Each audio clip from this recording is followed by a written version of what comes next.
You're still watching The Agenda. Now, a reminder, a Gauteng man is accusing the Ekurhuleni Metro Police Department officers of assaulting him, breaking his arm and then laying false charges against him.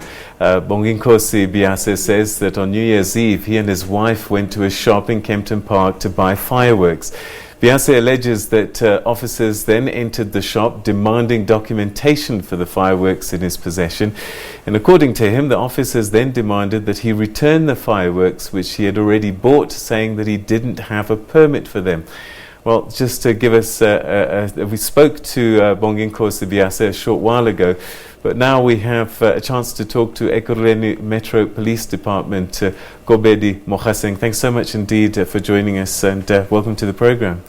Thank you very much for inviting us, and compliments to you, to your team, and to viewers.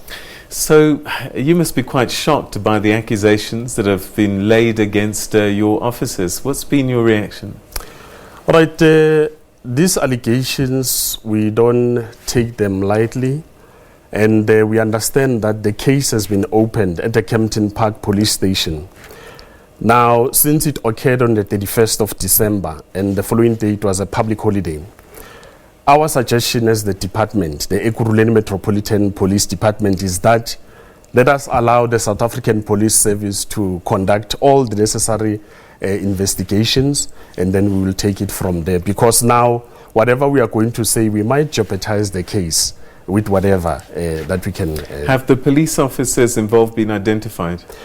All right, since we saw the video footage for the first time this morning, and we are studying it very closely, we did identify those officers, and working together with the South African Police Service, even our unit as well, we do have a unit called the Standard and Integrity, or Internal Affairs.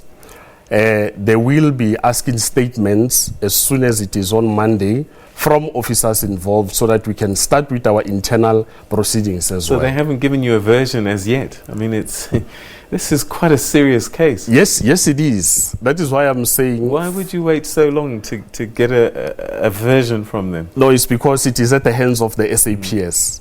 Now, remember... Have they been arrested? Officers? Yes. No, not yet. But they're accused of assault.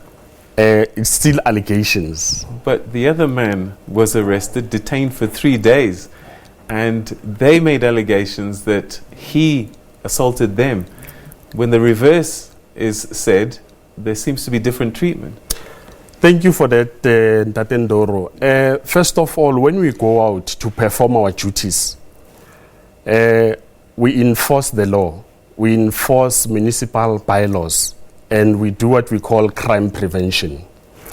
Not in our mandate, there will be violence or assault included there. Now, that question that you're asking me now, that those officers are not yet arrested or so, remember, they are the law. They represent the law. They are authorized to make sure that people are protected and they serve members of the community. Now, that is why, since I said we have started with the SABC, since the case has been opened, even from our side, our internal affairs, we look into the matter and then we will take it from there. Let's start from the beginning. Do you have to have a permit to buy fireworks to use at home? All right, the permit, the permit that was required, it was from that trading places. The shop itself? Shop itself. Because which he showed the police, apparently. Yes, they are aware, as shop owners or business people, that they must keep that permit because they deal with semi-explosives. Remember that under the SABC Explosives Act, having fireworks, you need to have a certain amount. And that's understandable, but what about citizens? Do I need a permit to go and buy fireworks to use at home? No, what you need as a citizen, you need to pay our offices a visit before going to purchase fireworks so that we can advise you. It's us, the emergency service, and also the South African Police Service. You need to via them before going to purchase so that you Hang on. You're saying that every single citizen in South Africa must go to the police station or the Metro Police, unfortunately, before they buy fireworks, so that they know the amount they need to have and how to operate on those fireworks. All right. Do they get a certificate of attendance at the police station to take to the shop, or can they just go to the shop and buy the fireworks? From the emergency service Yes. or the EMPD Yes. or the SAPS, Yes. there will be some proof that they've been into the police station or one of those What proof before is they that? Is it a purchase. piece of paper that says we have... It depends what we give to them. But as EMPD, we give them advice because they must via the SAPS. Can a as well. citizen purchase fireworks without this piece of paper saying, I've been advised by these three bodies? I wouldn't say yes, I wouldn't say no, because I've never witnessed Is it that. law that Pardon? you must produce this piece of paper? No, it's not law. Okay, so it's possible that this shop owner can sell fireworks to a citizen and he can take them home to use them. No, but the shop owner will be, He must have a permit, yes. but he will know Yeah. what to do. He can't Okay. just sell it All to right, customers. So the accusation is that your police officers came in and said, where's your permit? And he says, I don't have a permit. To the shop owner. First to the shop owner showed them the permit, then they said it to him. And they said, where's your permit for these fireworks? No, then we are not aware of that as the department. That is why we are going to also conduct our own So investigations. they should not have asked him that. if No, he was they a should have asked the shop owner Which he if did. that's the case. All right. And then they said, you're not leaving here with these fireworks without a permit. He then tried to return them to the shop owner. He then says he tried to get a refund, but the white police officer says, everybody out. He said, I'm not going to leave until I get my refund. But those are the allegations. So we Oh. can't elaborate further on that. Then the next thing, how much force must be required to break the arm of a big guy like this? I will repeat myself again. We don't know how did he break his arm. And according to the law, if we have to use what we call minimum force to a suspect who is resisting arrest, if at the case whereby the suspect is injured or so, we can't take the suspect to lawful custody before taking them to medical Alright, centers. So you're for saying that it can happen, that minimum force means Used. breaking a citizen's arm? No, No, but that's what you're saying. No, you're twisting my words there. I'm not saying we are breaking arms. No. As I started by saying, it is not in our mandate to be violent out there when we perform our But duties, it can happen. when we use minimum force and depending on circumstances. Okay, so it can happen that you can break citizens' arms. No. This Okay. breaking of All right, arms. let's move on a little bit further. He then said, as he was being taken to the JMPD, the Ekurhuleni police department offices, my arm is broken. What is the procedure? If a citizen is injured during an arrest, is there a priority to get medical attention for this person? As I explained before, yes, if we are aware that you are somehow injured, we don't take you to lawful custody before you get medical attention. And that is why I'm even going to say again that this case is in the hands of the South African Police Service and it is in our courts. Now they are dealing with it. I didn't want us to elaborate further on it because it's all about hearsays. All right, so what you're saying is that the police have broken their own procedures by not giving this man medical attention.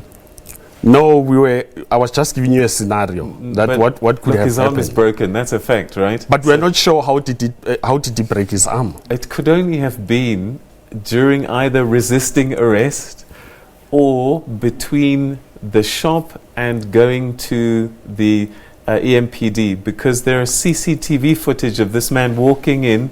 He's healthy, walking into the shop, and it's only from that point onwards that his arm was broken. So it could only have been during that incident. We do understand that fact, but let us allow investigations to be conducted. Then at the end of the day, we will say, all right, this is what happened. If a citizen says, my arm is broken, it is broken right now, is it not the duty of your officers to make sure he gets medical attention? Yes, it is. And rightfully so. They are allowed to say, all right, our arms are If they broken didn't or we are do that, injured. what's the sanction against the police officers? All right, that is why I'm saying that will depend on investigations, the outcome of the If they investigations. didn't do it, we don't know if they did or not, but if they didn't do it, what's the sanction against police officers? All right, generally, since I did mention, we will maintain statements from officers, and then our internal affairs unit members, they will deal with that. And then since we will be running it internally, remember there must be proceedings internally. There will be hearings and all that. But for now, let us give SAPS a chance and the courts to deal with this matter, and then we will take it from there as EMPD. Do you have any incidents that you hear from time to time, complaints from citizens about the force being applied by your officers? Yes, one or two. Because remember, as we did mention that we are here to protect and to serve. Sometimes we go to volatile areas, like when the situation is out of control, where there's riots and so. We will engage with the culprits or suspects who are maybe have crossed the line.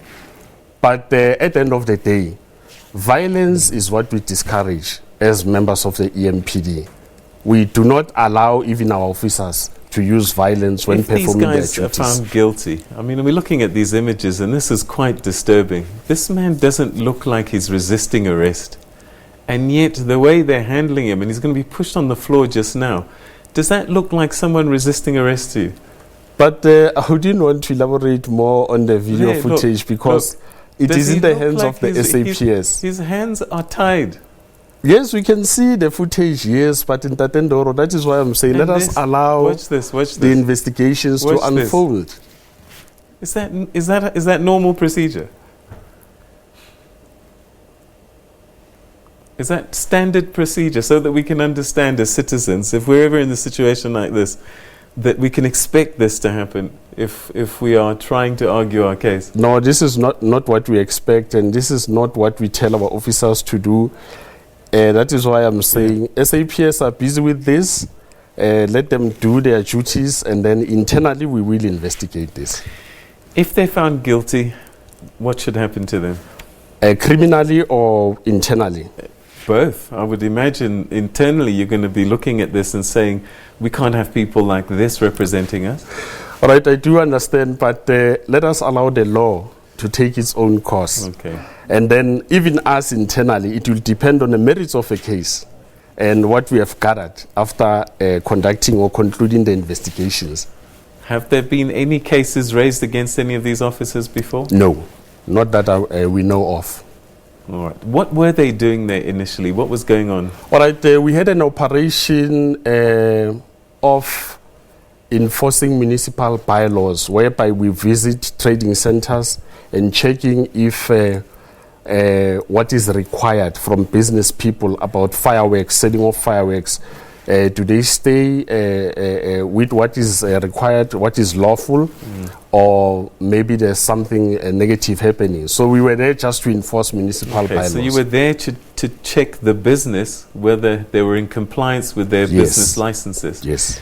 Had nothing to do with the citizens that were walking in and out of the shop innocently. No, no. And so a man ending up with a hand broken is quite a surprise to you, I'm sure. Exactly. That is why we are investigating the matter. All right. Thanks very much indeed for joining us. And let's hope that it does get resolved. And if there is undue force, that you'll take the appropriate action. Yes, yes, indeed. Thank you so much indeed for joining us. All right.